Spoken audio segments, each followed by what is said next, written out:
कहा कि प्रभु को हमें मनाना चाहिए, चाहे जैसे भी हमें लाख बुराइयां क्यों ना हो। प्रभु से हमें हमेशा पूछना चाहिए, हमेशा कहना चाहिए कि प्रभु आप हमें अपनाइए, हमें बुलाइए। हमें भले ही लाख बुराइयां क्यों ना हो, हम जैसे भी हैं आपके ही हैं।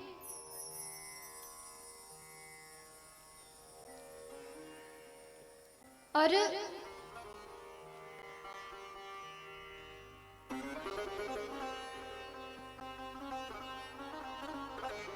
हमेशा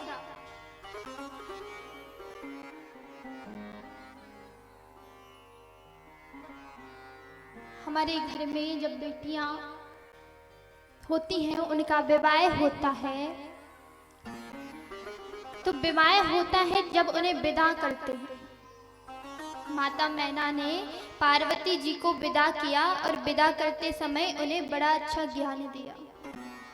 समझा रही हैं कि बेटी तू जब अपने ससुराल जाएगी, ये मात्र मैना का उपदेश पार्वती जी के लिए नहीं बल्कि हर एक माँ का अपनी पुत्रियों के लिए उपदेश है।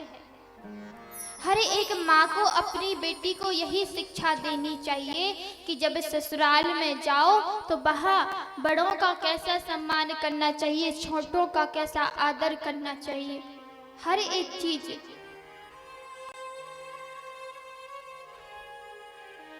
माता मैना ज्ञानी थी, उन्हें ज्ञान बहुत था। जब माता पार्वती की विदाई होने लगी विवाह होकर, तो माता मैना ने बड़ा सुंदर उन्हें उपदेश दिया और कहा कि हे पुत्री, एक बात का हमेशा ध्यान रखना कि चाहे कुछ भी हो जाए अपने पति के विरुद्ध कभी मत जाना।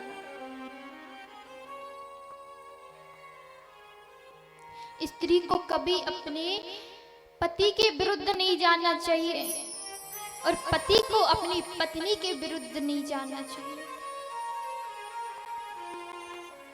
एक दूसरे का आदर करना चाहिए, सम्मान करना चाहिए।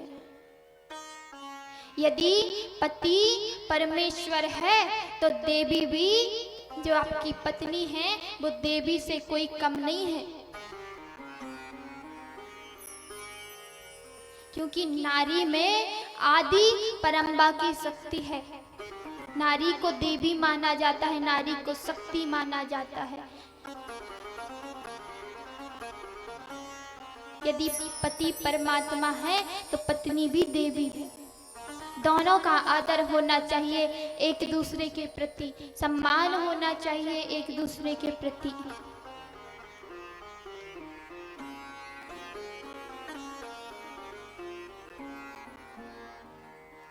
माता मैना कहती हैं अपनी पुत्री पार्वती से,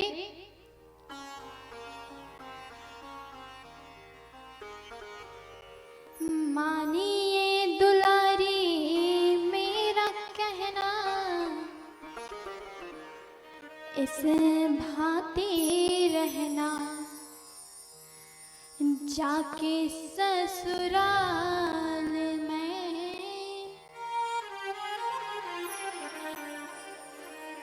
माता मैना आज अपनी पुत्री को, जो सुकोमल है, जो कोमल है, जिसका स्वभाव कोमल है, बड़े भाव के साथ समझा रही हैं कि कैसे ससुराल में अपनी पुत्री को रहना चाहिए।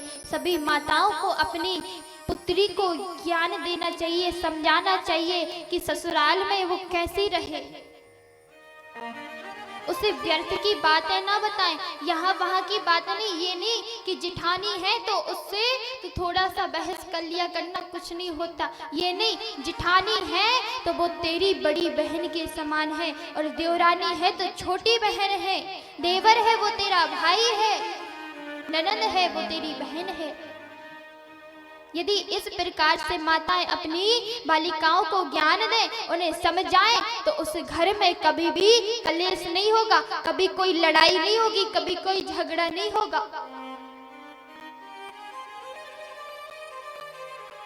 और कहा, छोड़ के चली है बेटी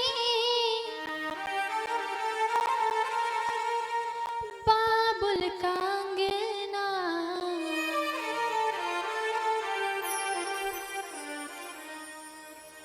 संग की सहेली तेरी जाए कोई संग ना।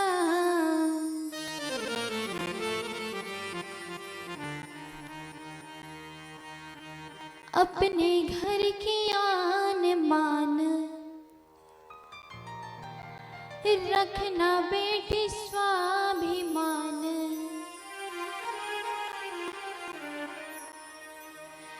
बोलना मधुर जैसे मैना, इस भांति रहना जाके ससुराल में।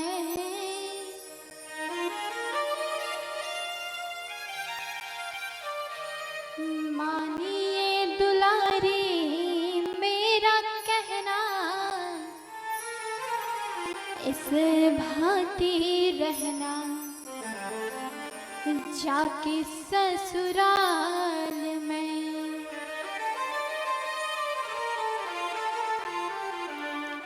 और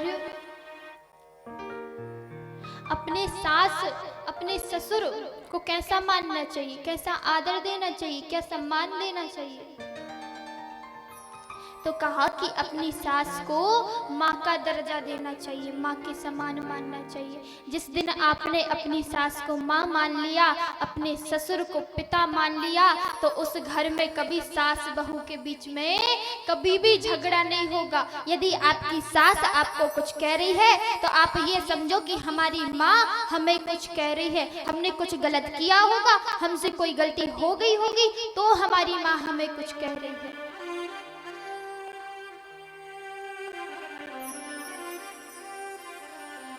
माता के समान अपनी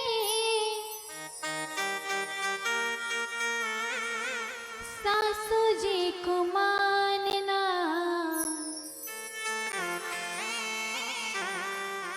पिता के समान अपने ससुर जी को मानना।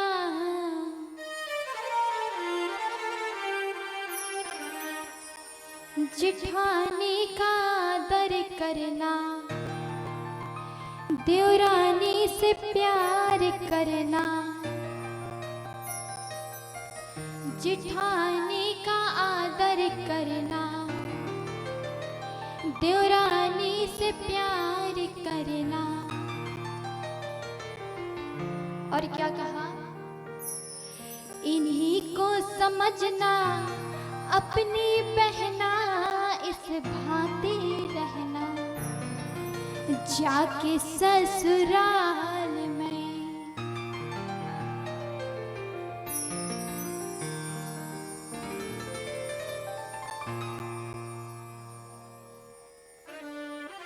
हमेशा अपने ससुराल वालों को अपना सगा, सास को माँ, ससुर को पिता, जेठानी को बहन, देवरानी को बहन, जब आप ये मान कर चलोगे तो उस घर में कभी कोई लड़ाई नहीं होगी, कोई झगड़ा नहीं होगा, कभी कोई कलेश नहीं होगा। बहुत से जगह लोगों से यही सुनने के लिए मिलता है कि उस घर में सास ससुर का झगड़ा होता है। जब सास ससुर का झगड़ा होता है तो बीच में बहू को आना पड़ता है। सास ससुर तो शांत हो जाएंगे लेकिन सास बहू शुरू हो जाएंगे।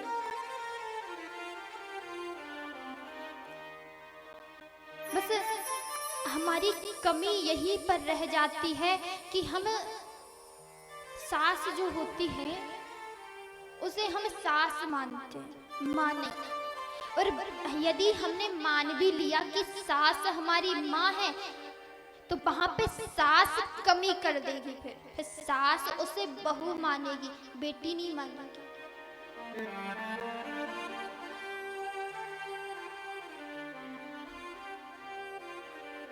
यदि सास बहू को बहू नहीं बल्कि बेटी मानने लगे, बेटी समझ के उसे डांटे, बेटी समझ के उसे समझाए, तो उस बहू को भी कभी बुरा नहीं लगेगा।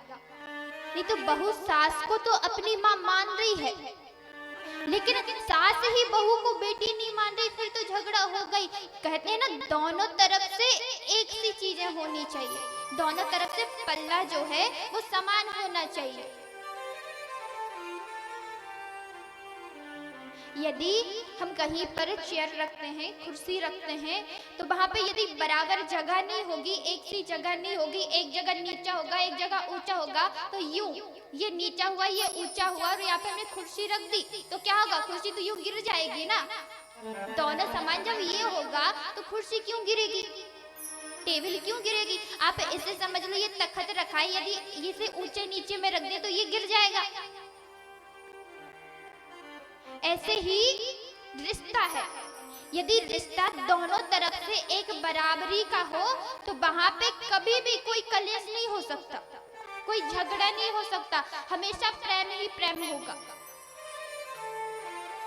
कहते हैं ताली कभी एक हाथ से नहीं बजती, ताली यदि बजे तो दोनों हाथ से बजे। कोई कितना भी लाख प्रयास कर ले, एक हाथ से ताली नहीं, एक हाथ से चुटकी जरूर बज सकती है, लेकिन ताली दो ही हाथ से बजती है। लोग कोई बात करते हैं ना, यूं चुटकी बजाते रहते हैं,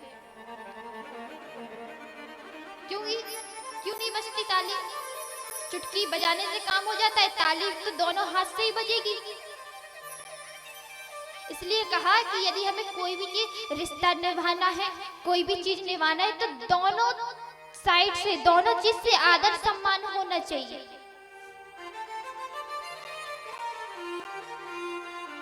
यहाँ पर इतने लोग बैठे हुए हैं, इतने भक्त लोग बैठे हुए हैं, दूर दूर से आ रहे हैं इतनी धूप में। ठाकुर जी की कृपा है कि आपको आज इतना सुअवसर मिला है, इतना पवित्र पावन अवसर मिला है कि आपको आज कथा में आने का मौका मिला। 7 दिन की कथा है, जिसमें से आज चौथा दिन है,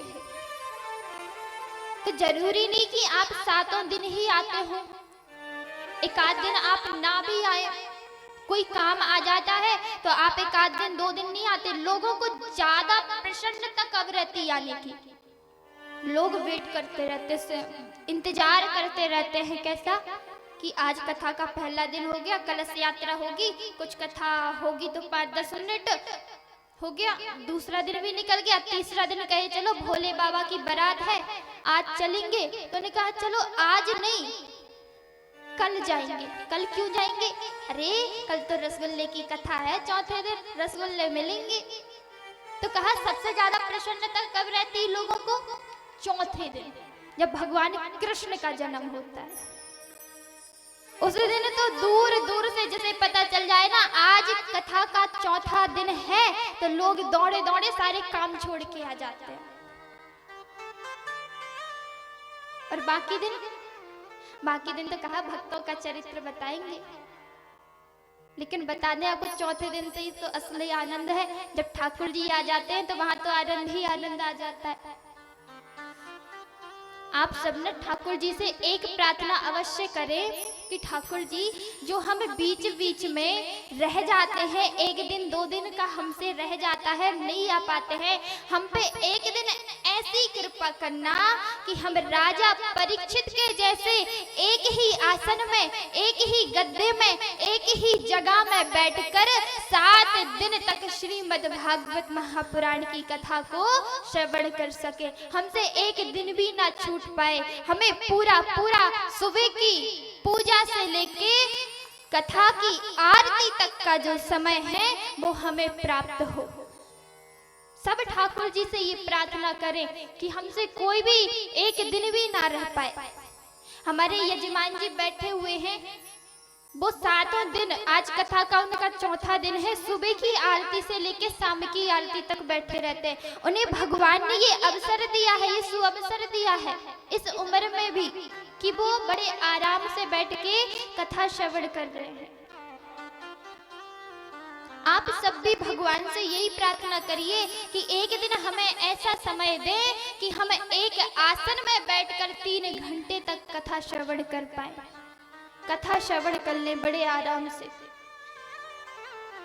आप ये प्रार्थना, ये अर्जी भगवान से जरूर लगाए। जब ये प्रार्थना आप भगवान से करेंगे, ये अर्जी लगाएंगे, तो ठाकुर जी आपकी जरूर सुनेंगे। क्योंकि मन में हमारे भाव आता है ना, कभी कभी हम लोग कथा में जब बैठते हैं, सोचते हैं, जब हम कथा में आने में हमें समय हो जाता है, तो सबकी इच्छा क्या होती है कि हम कथा में आए और आके हमें पहले बैठने का मौका मिले, हम पहले बैठे। लेकिन लेट हो जाते, हमें समय हो जाता है, तो क्या होता है, जहां जगह मिलती है वहां पे बैठने को मिलता है। लेकिन जब हम यजमान बनते हैं तो क्या होगा, यजमान लेट भी आए, कितना समय भी हो जाए, तो उसे सामने ही बैठने को मिलेगा, उसका वही आसन होगा, वही जगह होगी, और उतने ही भाव के साथ वो कथा श्रवण करेगा। क्योंकि राजा परीक्षित बनना हर एक किसी के बस की बात नहीं है, हर एक किसी को ये अवसर प्राप्त नहीं होता है।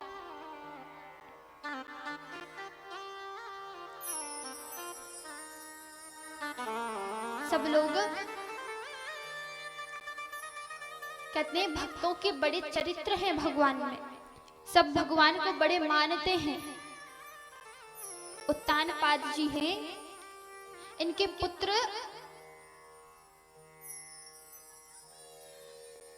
की जो हमने कल कथा श्रवण की, उससे आगे कहा जो ध्रुव महाराज हैं, ध्रुव महाराज भगवान विष्णु के बड़े भक्त हैं। मनु महाराज के दो पुत्र हैं, एक प्रियव्रत जी महाराज और दूसरे उत्तानपाद जी महाराज। मनु महाराज के पोते हैं ध्रुव जी महाराज। ध्रुव जी हैं भगवान विष्णु के भक्त। इन्होंने 6 महीने तक भगवान की तपस्या की, बड़ी घोर तपस्या की। जब पहले महीना में ये तपस्या करने के लिए बैठे, तो ये एक समय भोजन करके बैठते थे, और दूसरे महीने में जब तपस्या की तो भोजन करना भी छोड़ दिया, जल पीकर रहने लगे। चौथे महीने में पत्ते खाकर रहे, 5वें महीने में पत्ता खाना छोड़ दिया, जल पीना छोड़ दिया, श्वास पीकर 5वां महीना निकलने लगा। और जैसे ही 6ठा महीना लगा कि देवताओं में हाहाकार मच गया। देवता त्राही माम त्राही माम त्राही माम करते हुए पहुंच गए भगवान विष्णु के पास। भगवान विष्णु से जय जयकार करते हुए कहते हैं, आपकी जय हो हरि, आपकी जय हो हरि। क्या हो गया, क्यों आज यहाँ पे आना हुआ? आपके भक्त ने इतनी घोर तपस्या की है कि हम सब श्वास नहीं ले पा रहे, क्योंकि वो अंदर की बाहर की जितनी भी प्राण वायु है सबको पी रहा है। हम कैसे जिएंगे, हम कैसे रहेंगे? कुछ करिए।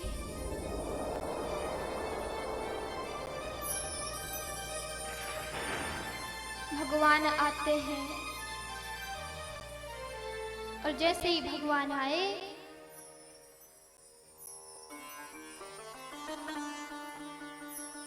साक्षात खड़े हो गए। और जैसे ही खड़े हुए, ध्रुव जी को उठाया। ध्रुव जी खड़े हैं हाथ जोड़कर, ना स्तुति करना आता है, ना पूजा करना आता है, ना पाठ करना आता है, कुछ भी करने के लिए नहीं आता। तो भगवान ने अपना शंख लिया और ध्रुव जी के कपोले पर छिवा दिया। और जैसे ही उस शंख को छिवाते हैं कि तुरंत 4 वेद, 6 शास्त्र, 18 पुराण ध्रुव जी महाराज को कंठस्थ हो जाते हैं। बोल भक्तवत्सल भगवान की जय हो। ध्रुव जी हाथ जोड़कर खड़े हुए, प्रभु की स्तुति करे, वंदन किया। कहा, क्या हो गया, बताओ क्या वरदान चाहिए तुम्हें? कहा, मैं आपकी गोद में बैठना चाहता हूँ। क्योंकि ध्रुव जी तपस्या करने के लिए तो इसलिए आए थे, क्योंकि उनकी जो सौतेली माँ है, सुरुचि। उन्होंने कहा था कि यदि तुझे राजा की गोद में बैठना है तो चला जा वन में भगवान की तपस्या करना, और मिल जाए तो कहना कि मुझे सुरुचि माँ के गर्भ से जन्म दे।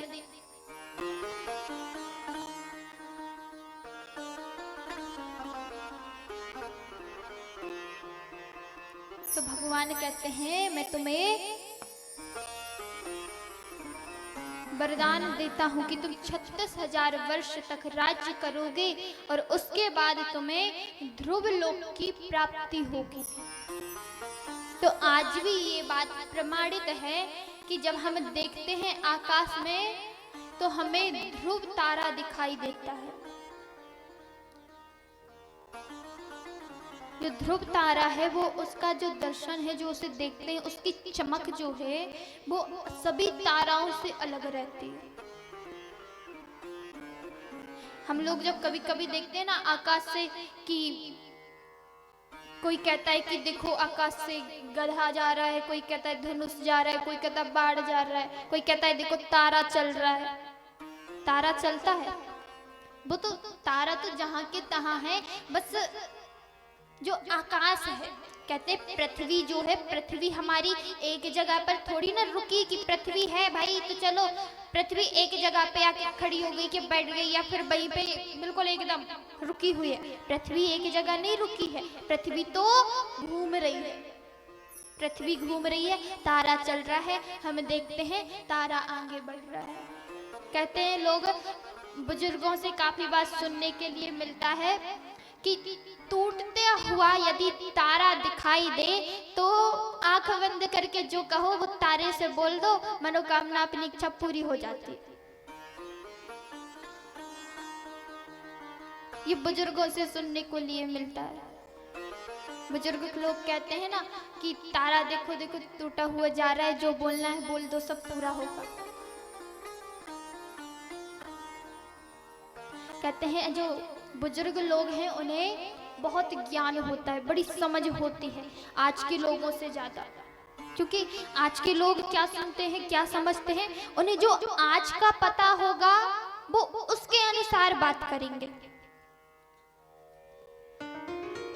कहा कि ज्ञान तो वो बाहर से जाके प्राप्त कर लेंगे, पढ़ लिख कर बड़े तो बन जाएंगे, लेकिन ज्ञान का उपयोग कैसे करना है ये भूल जाते हैं।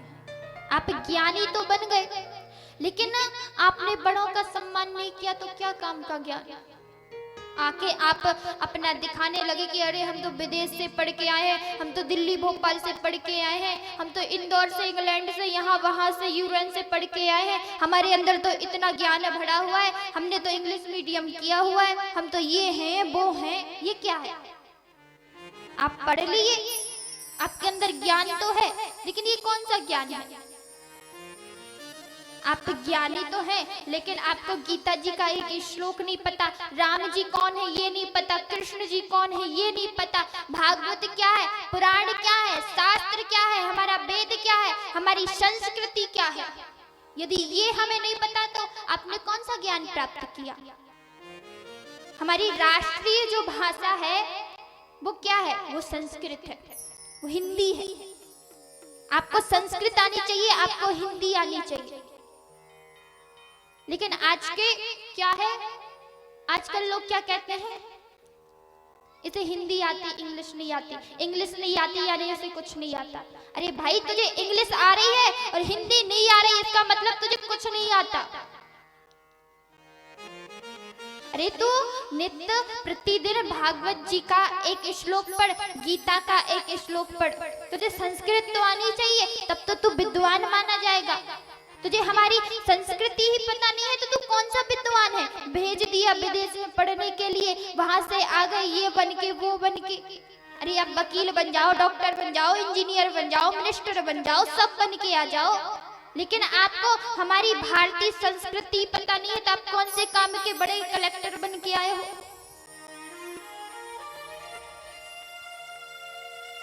अरे आपको हमारी भारतीय संस्कृति भी तो पता होनी चाहिए।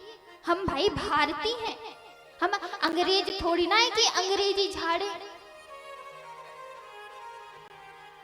जमाना इंग्लिश का है मानते हैं, लेकिन हमें अंग्रेजी के साथ हिंदी भी और संस्कृत भी आना बहुत ज़्यादा जरूरी है। अपने बच्चों को ये बात जरूर सिखाएं कि नित्य प्रतिदिन घर में पूजा करते हुए रामचरितमानस की एक चौपाई पढ़ो। आपको चौपाई आती तो चौपाई पढ़ो, भागवत जी के श्लोक आते हैं तो एक श्लोक पढ़ो, गीता के श्लोक आते हैं तो गीता पढ़ो, लेकिन एक ना एक चीज अवश्य ही पढ़नी चाहिए। पहले के जमाने में लोग घर घर में रामायण खोल के बैठ जाते थे, ज्यादा नहीं तो बस गांव के बुजुर्ग लोग दो चार हो जाते और बस मंगल भवन अमंगल हारी निर्मल मन जन सो मोहि पावा, बस शुरू हो जाते थे हरे राम हरे कृष्णा करने के लिए। लेकिन आज के जमाने में न रामायण खुलती है, ना भागवत गीता खुलती है, ना कुछ भी नहीं खुलता। शास्त्र पुराणों के मामले में तो बहुत पीछे हैं सब, ये नहीं खोलते। क्या होगा, यहाँ पूजा चल रही है, वहां पे मोबाइल में क्या है, या तो कोई सीरियल कोई मूवी देखेंगे, हम लोग सीरियल देखेंगे, या फिर कोई गाना लगा दिया।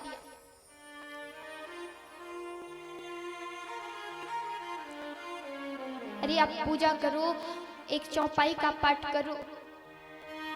बड़े बुजुर्गों को अपने बच्चों को सिखाना चाहिए, ये समझाना चाहिए कि नित्य प्रतिदिन का एक नियम बना लो कि आपको एक चौपाई अवश्य ही पढ़नी है, एक चौपाई का पाठ अवश्य ही करना है। क्योंकि देखो संस्कृत तो नहीं पढ़ पाते, बहुत कम लोग होते हैं जो संस्कृत पढ़ पाते हैं, लेकिन हिंदी तो सबको आती है, हिंदी तो सब बड़े आराम से पढ़ सकते हैं। आप पढ़ोगे रामचरितमानस की जो चौपाइयां हैं, पढ़ने में तो बड़ी सरल है, कोई भी पढ़ लेगा। मंगल भवन अमंगल हारी, मंगल भवन अमंगल हारी, द्रबाहु सुदशरथ अजर बिहारी, द्रबाहु सुदशरथ अजर बिहारी, निर्मल मन जन सो मोहि पावा, निर्मल मन जन सो मोहि पावा, मोहि कपट छल छिद्र न भावा, मोहि कपट छल छिद्र न भावा। कि चौपाई तो कोई भी पढ़ लेते हैं, मंगल भवन अमंगल हारी सबने पढ़ लिया। पढ़ने में तो बड़ा आसान है, बड़े सरल है, पढ़ लिया हमने, लेकिन उसे समझो, उसे समझकर तो देखिए। आप जब समझने के लिए बैठोगे ना, तो एक चौपाई का यदि आपको अर्थ पता है, आपको उस चौपाई का मतलब पता है, तो आप एक चौपाई में पूरा महीना निकाल सकते हो। पढ़ने में सरल है, लेकिन उसका अर्थ उतना ही गहरा है। पढ़ते जाओ चौपाई, उसका अर्थ के ऊपर अर्थ, अर्थ में अर्थ, अर्थ में अर्थ होता है।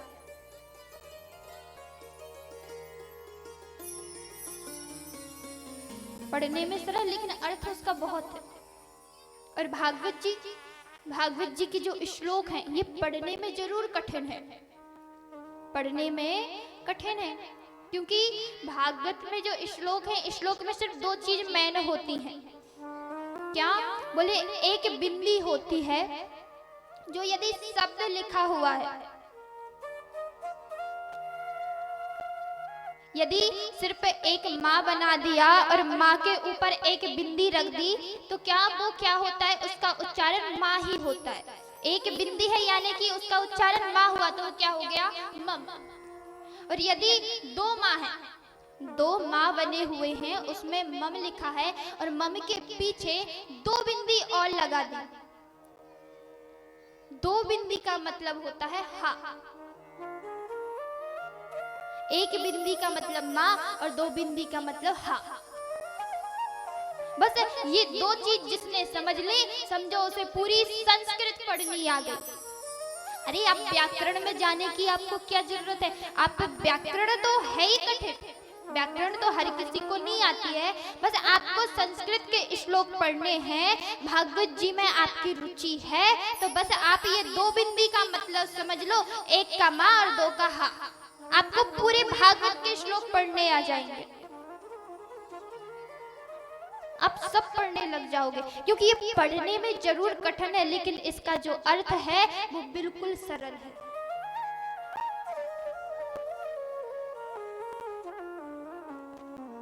अब प्रयास तो करिए, हम प्रयास करते नहीं हैं, हार पहले मान जाते हैं।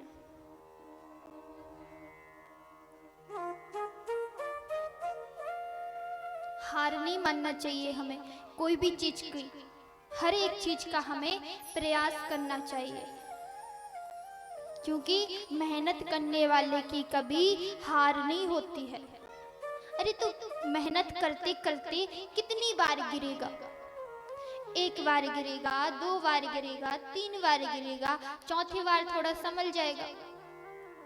संभलते संभलते एक दिन ऐसा आएगा कि तू पूरा का पूरा संभल जाएगा, फिर तुझे कोई गिरा नहीं सकता, क्योंकि तुझे उठाने वाला कौन है, तुझे संभालने वाला कौन है? स्वयं परमपिता परमात्मा है। कहते हैं जब तक ठोकर ना लगे ना, तब तक हमें समझ में नहीं आता कि क्या हो रहा है। इसलिए भगवान सबसे पहले ठोकर लगाते हैं। ठोकर लगना बहुत ज्यादा जरूरी है।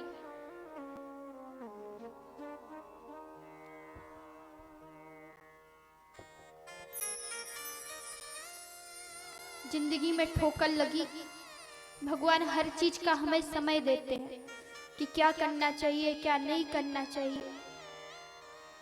भगवान जब हमें अपने पास बुलाते हैं तो बुलाने से पहले भी हमें भगवान संकेत देते हैं।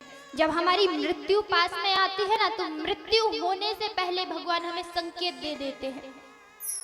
देखिए सभी लोग ध्यान से सुने, क्योंकि आप लोग शांति बनाए रखें। क्या होता है बीच बीच में ध्यान जो है ना यहाँ वहाँ भटकने लग जाता है। आप शांति से सुनेंगे तो आपको पता चलेगा कि हमारी मृत्यु के समय में हमें क्या संकेत मिलते हैं, जिससे हम पहले से ही सतर्क हो जाएं, पहले से ही समझदार हो जाए कि हमें क्या करना चाहिए।